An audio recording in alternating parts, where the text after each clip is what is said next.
All right, guys, before we begin the video about the professor's video about all of the crazy collabs for Magic the Gathering for the next years until 2026, I got these Cheez-Its. Cheez-Its that you can eat if you want to. With Magic the Gathering box art, really cool. I like this one the best. It kind of has an old school vintage look. Like a kind of old alpha, font. I like that. Pretty cool. Interesting collab. No idea why they're doing it with Cheez-Its. Is Cheez-Its popular with Magic the Gathering players? Please let me know. Expert level. All right. All right, guys, enjoy the video. This is going to be pretty entertaining about what the hell is going on with all these collabs. I want to hear all your guys' opinions in the comments. Enjoy. Vintage Magic. Game, collect, invest. For more information about our consulting and professional services, visit vintagemagic.com.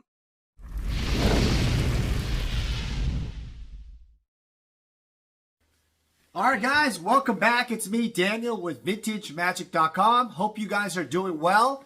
All right, so as you guys know from the title of the video, I'm going to talk more about the professor's recent video about the Magic the Gathering announcements of up to 2026.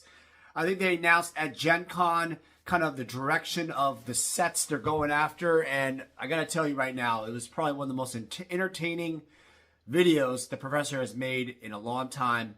The professor obviously is the most prolific YouTuber for Magic the Gathering. He's close to 1 million subscribers now. Pretty awesome. Really great guy, makes very interesting content, very thorough, in-depth. So check it out. The link will be below. And by the way, I am not sponsored by anybody. I'm not sponsoring by Cheez-Its or whatever. I just thought it was kind of cool for the collab. It's interesting. And I want to tell you guys more about my take on these collabs, the direction of Magic, the new stuff, and how it's going to affect the old stuff for the future. All right, so let's get right into it. A lot to talk about. So, first off, collabs are not a new thing. This has been going on recently, especially with the pandemic going on. You know that little X by, Nike X Louis Vuitton, right? Or Transformers X Magic the Gathering. They made Magic the Gathering cards with Transformers. These things are just, it's been going on pretty much through the pandemic. It's been going on throughout the years in other eras of, the world, just past decades. But especially this era, this recent years, it's been absolutely fucking crazy. I got to be honest. The amount of collabs is not only ridiculous, there's so many memes, so many jokes about it. And look, I don't even remember all of them. Now, some of them make a lot of sense. For example, there was Dungeons and Dragons. There was the, what do you call it? I don't know. Some of the Lord of the Rings ones was super successful. But now they are going crazy. We're talking like, what is it? Clue, the game Clue. You have Jurassic Park. You have Doctor Who, which I'm not a big Doctor Who guy, but that apparently was a famous show back in the day. You have, The Walking Dead. You just have everything. Everything at this point. Eventually they're going to have Barbie. I'm telling you, it's going to happen. Something's going to happen. They have a cowboy theme set. They have just, I don't know. I think the professor made some joke about, is there going to be like a Grand Theft Auto set? I don't know. It's just, it's gotten crazy. And my take on the entire collab is there's a lot of benefits towards it for Magic because it puts it in the mainstream. The collectibility of the cards become more of, collectible for the mainstream, the characters, right, for each particular thing they do. And I have to say, some of it makes a lot of sense. For example, I'm really, really excited about the Final Fantasy one. I think the Final Fantasy collab, I think that's 2025. Maybe I'm wrong, but 2024, 25. And that seems to me super awesome because I grew up as a Final Fantasy fan. I know there was a Secret Lair Street Fighter one, but to have a whole set dedicated towards Final Fantasy would be flipping awesome, right? They might change it to Secret Lairs, meaning they're just going to have a limited run here and there. But I think a whole set for like Final Fantasy would be awesome. I just think that though it's getting to a point where I'm kind of confused. I mean, please, someone tell me, are you not confused? I mean, I'm pretty confused. I remember the era where, they had like, the Innistrad and the, what is it called? The Innistrad and the Dominaria and just different worlds that were so like the Urza blocks and stuff. They were just so like easy to remember. It was, I don't know, the flavor was just so, I guess, innocent, right? It was kind of what they started with. And now it's just like they've lost ideas, I kind of feel. They've doing a lot of remastered sets. They're doing a lot of, master sets in general, multiples of each. It's gotten to a point where the saturation is way too high. But I've kind of thought about, is it financially good for Magic? And I thought about it in multiple ways. Is it going to help like the stock and the growth of the game and the player base, all that? I think the revenue part, it's going to be fantastic. I have to say, from a business standpoint, it's pretty cool. From a collectability standpoint, wallet fatigue standpoint, I think it's a little ridiculous. I think players that are playing in this type of era are probably burnt out by buying so much product at a high clip. I mean, the runs, you got to watch this video the professor put out. The runs and how speed of what they're putting out the product is pretty fast. I mean, I don't know. Most Magic the Gathering players aren't that wealthy, so how are they going to afford all of these different collectibles and cards to make decks? I don't know. I don't know how they're going to pull that off. So that's also a factor. I also think that maybe what they are trying to do is they are trying to, they're obviously getting a licensing type of fee with these other companies. So the collabs, there's a win-win for Magic, obviously, and a win-win for other brands like Transformers, whatever, right? Final Fantasy. So when you collab and have a crossover, there's this exciting kind of appeal, right, that you're introducing with not only from the marketing standpoint and the social media department, but you also get the news and the buzz and collectible ability, the platforms on other type of places that are not just Magic related. So it does put it more mainstream for sure, and then possibly adds more collectors. Now, I just don't think that that's going to happen though. And here's what I think. I really think that the base collector of Magic is going to have a very, very difficult time buying it all. They're going to have to select specific ones, like the Final Fantasy's one that I'm interested in buying, ones that make sense. I'm not going to buy no Clue. I don't care about Doctor Who. I don't know if, whatever, Gran Turismo, whatever. I don't know what they're doing, your cowboy set. Space theme eventually. I don't want to do that. I have no connection towards that, right? I'm sure they'll do Indiana Jones, the Indiana Jones, collab, or Super Mario. Of course, they're going to have to do it, right? So I might have, I don't know. Maybe I have some interest in that one. But I think what this is heading towards is more importantly, a line of getting other products like toys, possibly movies, other type of storytelling things that I think Wizards of the Coast can monetize, and that's the important thing. I also think that this could lead towards, you're going to hear it first, I don't know if people said this, theme parks. Yep, theme parks. I said it. One day, and I did not get this information from anybody, I'm just predicting it myself. One day, there will be a Magic the Gathering theme park or in a Disney park or some type, it might be bought out type of thing where Universal Studios, whatever, it will happen in the sense that it's kind of like in a museum, right? They have a specific Picasso showing or, Van Gogh or whatever, right? Why not have, this month we have a Magic the Gathering special rides and themed stuff. Why not? Why? I mean, they've done everything else. Why would that not happen? So then you can monetize and sell all the toys, the games, everything you could think of, right? And it'd be pretty awesome, actually. I think people would actually go to that. And then you also have all the cosplaying, right? You have Marvel. It's a huge brand. You have all the cool acting and stuff they're doing with their products. And they have their Marvel's, actual platform in their theme park, right? I think it's in Disneyland.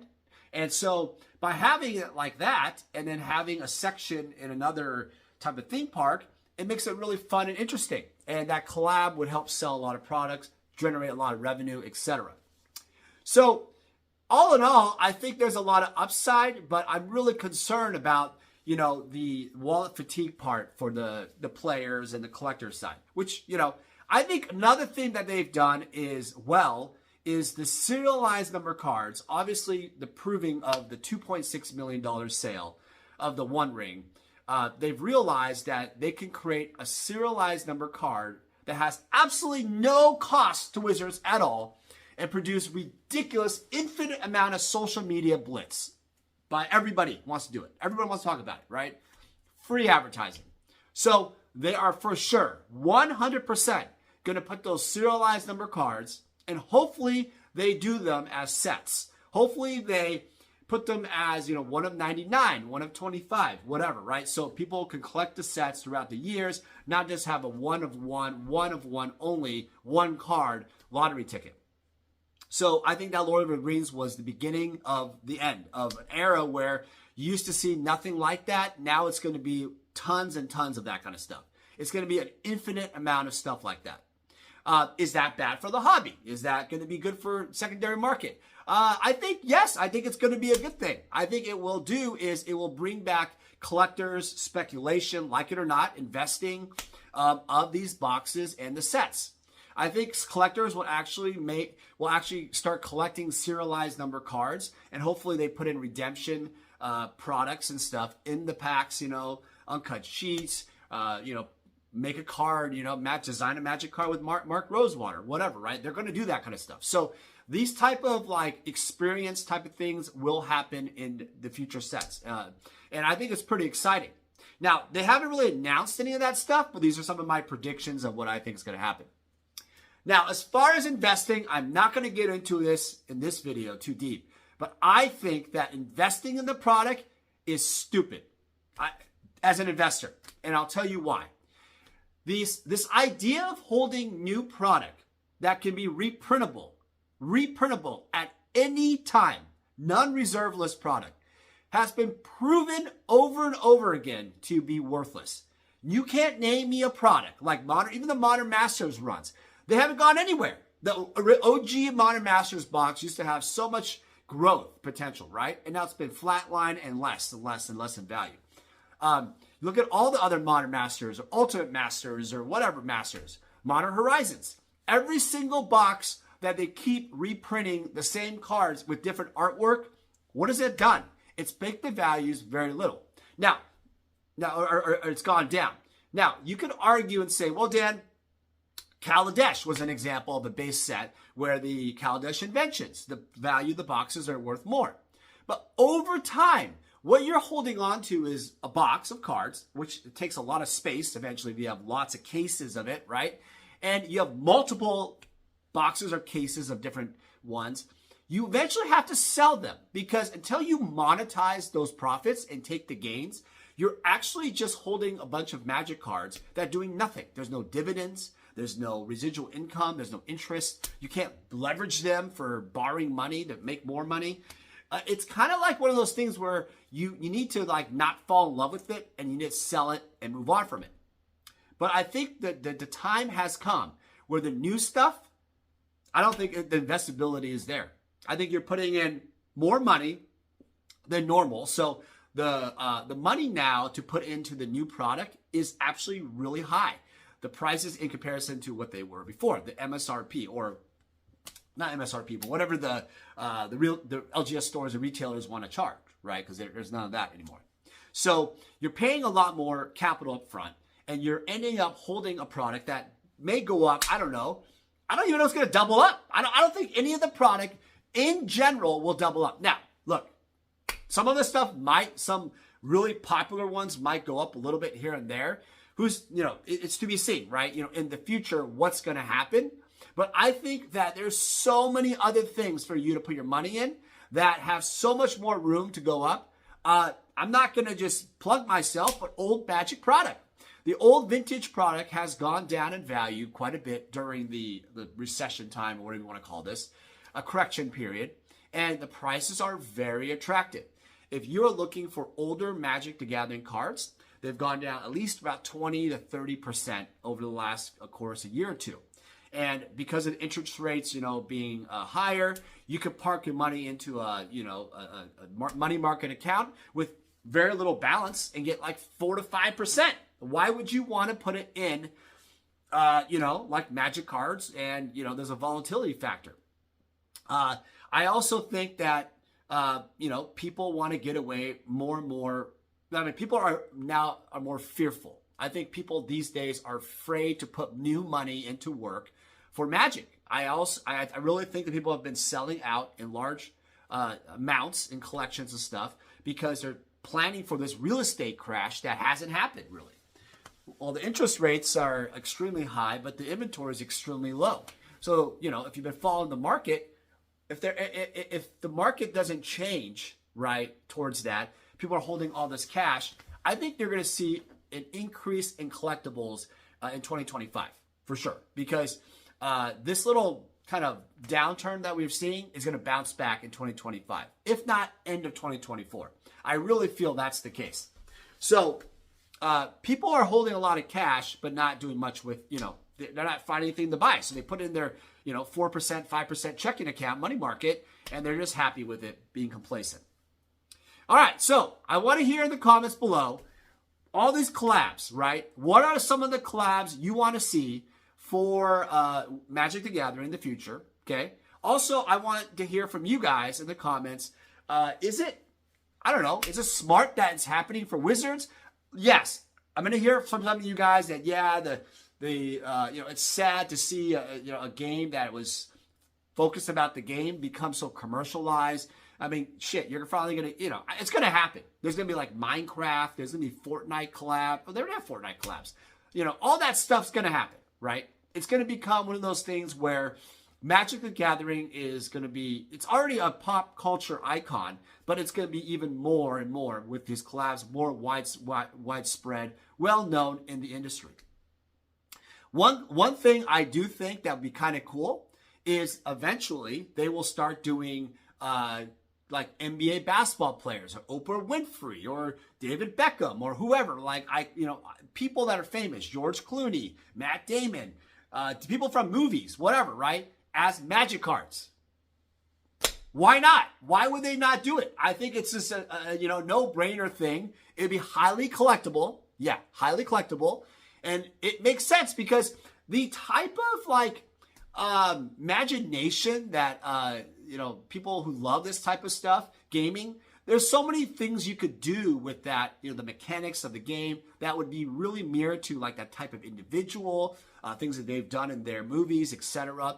They could be in character, right? And that'd be kind of cool too. So I really think there's going to be a market for that. And I think that the collab will happen with Disney one day. I think the relationship with Disney, especially Disney, will grow. Because I have a feeling that this brand, if it does it right, it could really be ready to sell to a Disney. Yeah, I'm thinking that might be it. Disney has the power, the movie platform, obviously the marketing, the selling of products. They are the best in that business. Why not, right? Why not, put a business case together and sell it to them, or combine and merge together. All right, guys. Hope you guys are having a great week. Thought I'd do the video. Enjoy the video by the professor. I thought it was very, very entertaining. And yes, Cheez-Its, very, very fattening for you. For those of you who want to know how freaking fattening it is, there you go. 150 calories for 27 crackers. But it's made out of real cheese. Goodbye. Hey guys, it's me, Daniel, with VintageMagic.com. I'm here to share with you more about our deck and set collector fulfillment service. The deck fulfillment service caters to the player. And what that basically means is if you are a player looking to fulfill your old school Magic deck, certain Power 9 or key pieces in your Vintage deck, or dual lands in your Legacy deck, we have the inventory and the resources to help you fulfill your needs. Next, we have the set collector fulfillment service. This really caters more towards the collector. Oftentimes I've been asked, hey Dan, can you help me find this specific graded card for this set? Or Dan, can you find me these 20 cards left in my beta set? It doesn't matter what you're looking for, even if it's like every single Sarah Angel possible out there, I can help you out. My resources and extensive network in Magic the Gathering, I was able to help thousands of clients all over the world fulfill their needs. I've made it my mission at VintageMagic.com to be your one-stop shop for all your collector needs. For any significant item or collection, we're able to travel anywhere in the world to meet you. The reason why my clients love this service because it saves you time. What happens is collectors and players often search all over online or vendors and they never find exactly what they're looking for. By going to us, we are the only one-stop shop who can help you with your needs. Using our service gets you exactly what you want and saves you time and money. Vintage Magic. Game, collect, invest. For more information about our consulting and professional services, visit vintagemagic.com.